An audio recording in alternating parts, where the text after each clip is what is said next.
Calvary മൗണ്ടിലേക്ക് വണ്ടി കിട്ടുമോ അമ്മച്ചി? അത് തന്നെയാ മോളെ ഞാനും ആലോചിക്കുന്നത്.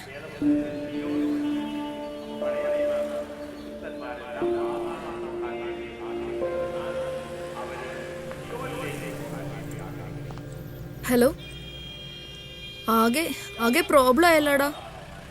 ഇവിടെ ബസ്സെല്ലാം പണിമുടക്കാ. എനിക്ക് നാളെ രാവിലെ മസ്റ്റായിട്ട് കാൽവരി മൗണ്ടിൽ എത്തിയേ പറ്റൂ. എനിക്കിവിടെ ഫ്രണ്ട്സ് ഒന്നുമില്ല.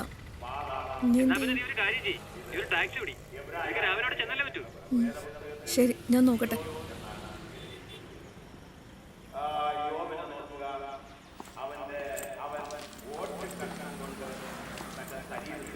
ചേട്ടാ, കാൽവരി മൗണ്ട് വരെ ഒന്ന് പോണം. അങ്ങോട്ട് റിസ്ക് ആണ് കുട്ടി. അവിടെ മണ്ണിടിച്ചിലൊക്കെ ഉണ്ട്, ആനശല്യവും. പിന്നെ ഈ സമയത്തുള്ള പോക്ക് അത്ര പന്തിയല്ല. ഹലോ എടാ, ഇത് കുരിശാവൂന്നാ തോന്നുന്നേ. അങ്ങോട്ടുള്ള യാത്രയ്ക്ക് ആരും സമ്മതിക്കുന്നില്ല. ഒരുത്തൻ സമ്മതിച്ചു. കണ്ടിട്ടെന്തോ സ്പെല്ലിംഗ് മിസ്റ്റേക്ക്. പിന്നെ നീ ഇടയ്ക്കിടയ്ക്ക് എന്നെ ഒന്ന് വിളിച്ചേക്കണേ.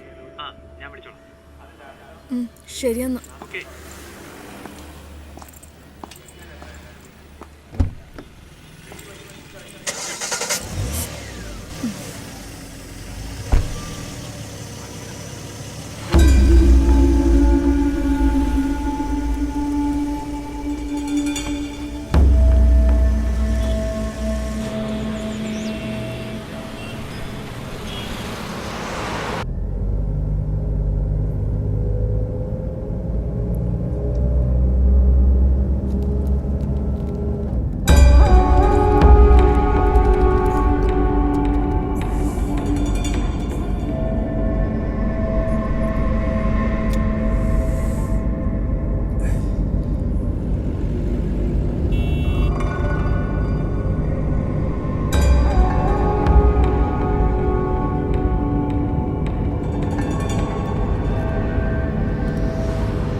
അതെ, കുറച്ച് സ്പീഡിൽ പോ. ഓ,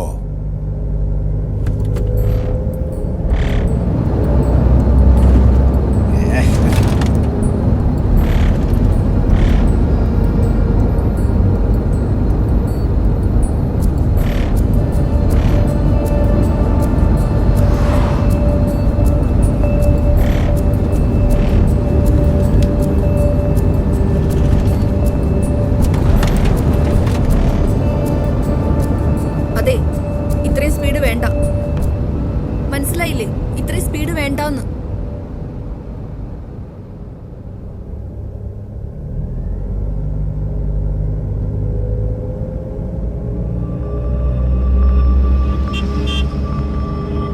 ഹലോ, നിങ്ങൾ എന്തേ കാണിക്കുന്നത്?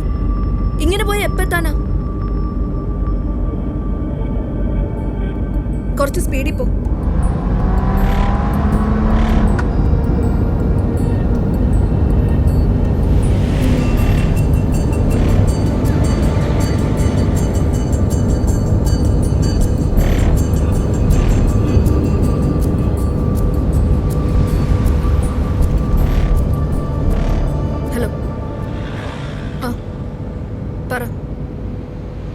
ഞാൻ വന്നോണ്ടിരിക്ക.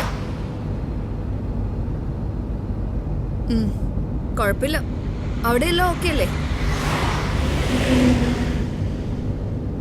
ഓക്കെ ഓക്കെ, അതുണ്ടല്ലോ അല്ലേ? അതെന്തായാലും മതി, വേറെ പ്രശ്നമൊന്നുമില്ല. ശരിയെന്നാ, ഞാൻ വിളിക്കാം.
അതേ, ആഹാരം വല്ലതും വേണോ? വേണ്ട ഇനി അങ്ങോട്ട് പോയ കടയൊന്നും ഉണ്ടാവത്തില്ല.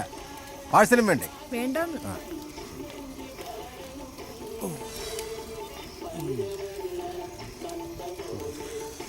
ചേട്ടാ ദോശയുണ്ടോ? ഉണ്ട്. 2 ദോശ ഒരു ഓംലെറ്റ്.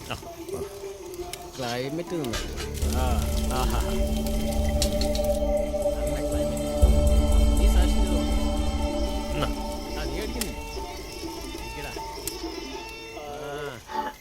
കേരളത്തിൽ മാവോയിസ്റ്റുകളുടെ സാന്നിധ്യം ഉറപ്പിച്ചുകൊണ്ട് വിജിലൻസ് 10 പേരടങ്ങുന്ന ഒരു ഗ്രൂപ്പാണ് സായുധരായി ഇടുക്കി കാടുകളിൽ നിലയുറപ്പിച്ചിരിക്കുന്നത്.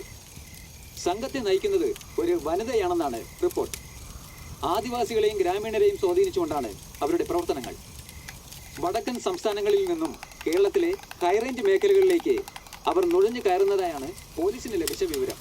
ആദിവാസി മേഖലകളിൽ ലഘുലേഖകൾ വിതരണം ചെയ്തും ആഹാര സാധനങ്ങൾ അവരിൽ നിന്നും ശേഖരിക്കുകയുമാണ് അവരുടെ ലക്ഷ്യം. AK-47 പോലെയുള്ള ആധുനിക യുദ്ധോപകരണങ്ങൾ അവരുടെ കയ്യിലുണ്ടെന്നാണ് ദൃക്സാക്ഷികൾ പറയുന്നത്.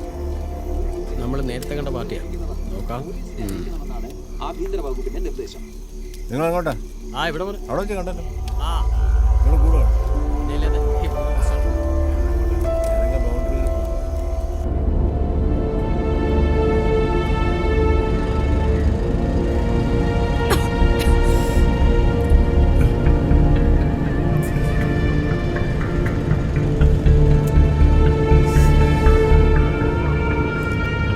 ആ സിഗരറ്റ് ഒന്ന് പുറത്തോട്ട് കളയണം.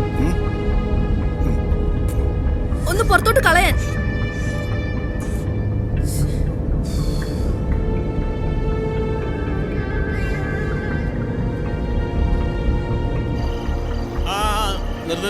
നിർത്ത്. അനുവാ വന്നിട്ട് പറയാം. എന്താ ഇവിടെ? വെറുതെ എന്നാ ഉണ്ട്? താഴെ അവന്മാരുണ്ട്. നമ്മുടെ പാർട്ടി എവിടെ? താഴെ ഉണ്ടെന്നേ. ഒരു സീനും കിടന്നു.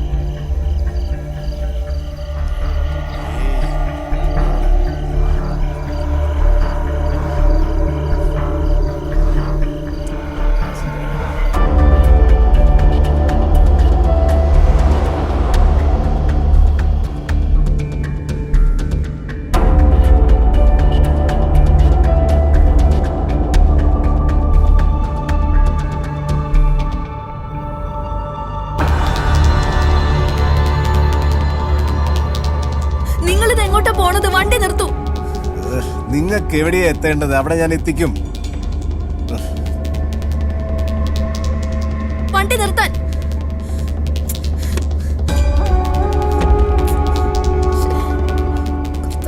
എങ്ങോട്ടാ കൊണ്ടുപോകുന്നത്?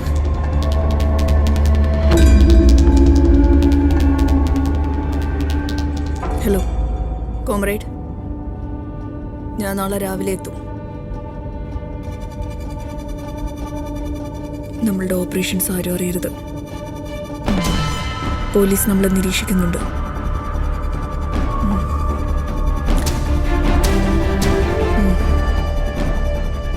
അവിടെ ഇവിടെയൊക്കെ ആയിട്ട് ചില ആക്രമണങ്ങൾ നടത്തി ജനങ്ങളുടെ ഇടയിലേക്ക് നമ്മളുടെ സാന്നിധ്യം അറിയിക്കണം. നമ്മളിവിടെ എത്തിയിട്ടുണ്ടെന്ന് അവരറിഞ്ഞിട്ടുണ്ട്.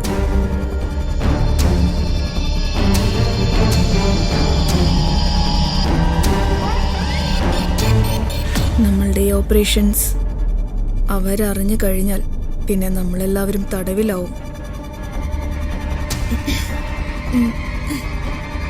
ആ, വണ്ടിയില്ലെങ്കിൽ കുഴപ്പമില്ല, ഞാൻ വരുന്ന വണ്ടി ഉപയോഗിക്കാം.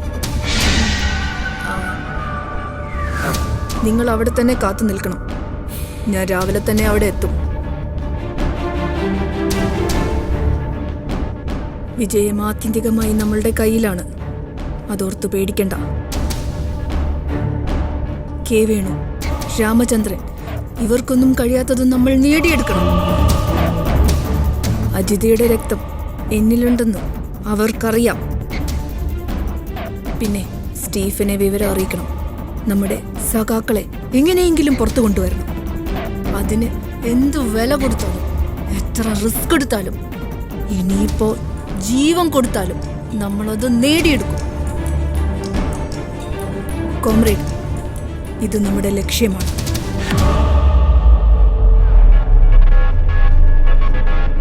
അതെ കോമ്രേഡ്, സഖാവ് വർഗീസിന്റെ കുഴിമാടത്തിൽ നിന്നാവട്ടെ നമ്മുടെ തുടക്കം. വിജയത്തിന്റെ ലക്ഷ്യം ചിലപ്പോൾ രക്തത്തുള്ളികളിൽ നിന്നാവാം. വിപ്ലവം വിജയിക്കട്ടെ, വിപ്ലവം വിജയിക്കട്ടെ. जीत हमारा ही होगा, जीत हमारा ही होगा, जीत हमारा ही होगा. എന്താ ചേട്ടാ? എന്താ ചേട്ടാ, എന്താ പ്രശ്നം? ഒന്നുമില്ല. എങ്ങോട്ട് പോകുന്നു? ഒന്നുമില്ല. നിങ്ങൾ ഇത് എങ്ങോട്ടാ പോകുന്നേ? നിക്ക് ചേട്ടാ, ചേട്ടാ, കർത്താവേ, ആന! അയ്യോ, ആന!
എന്ത് പണിയാ ചേട്ടാ ചെയ്തത്? എന്റെ ഭാവിയല്ലേ ചേട്ടൻ തകർത്തത്? എത്ര നാള് കഷ്ടപ്പെട്ട് കിട്ടി ജോലി എന്ന് ചേട്ടൻ അറിയോ? ഇന്ന് 10 മണിക്ക് എനിക്ക് അവിടെ എത്തേണ്ടതാ.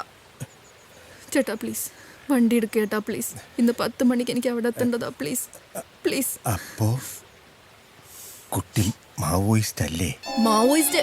ഇങ്ങനെ ചിലരൊക്കെ മാവോയിസ്റ്റ് ആവുന്നേ. ഒന്ന് വണ്ടി എടുക്കേട്ടാ പ്ലീസ് ചേട്ടാ, പ്ലീസ് ചേട്ടാ, ഒന്ന് സ്പീഡിൽ പോണേ. 10 മണിക്ക് എത്തണം.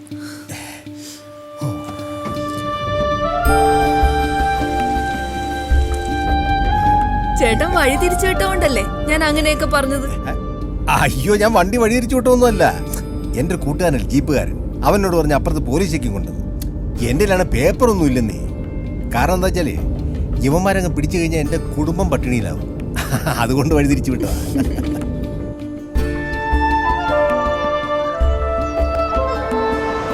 ഇന്ത്യന്റെ രാജ്യമാണ്.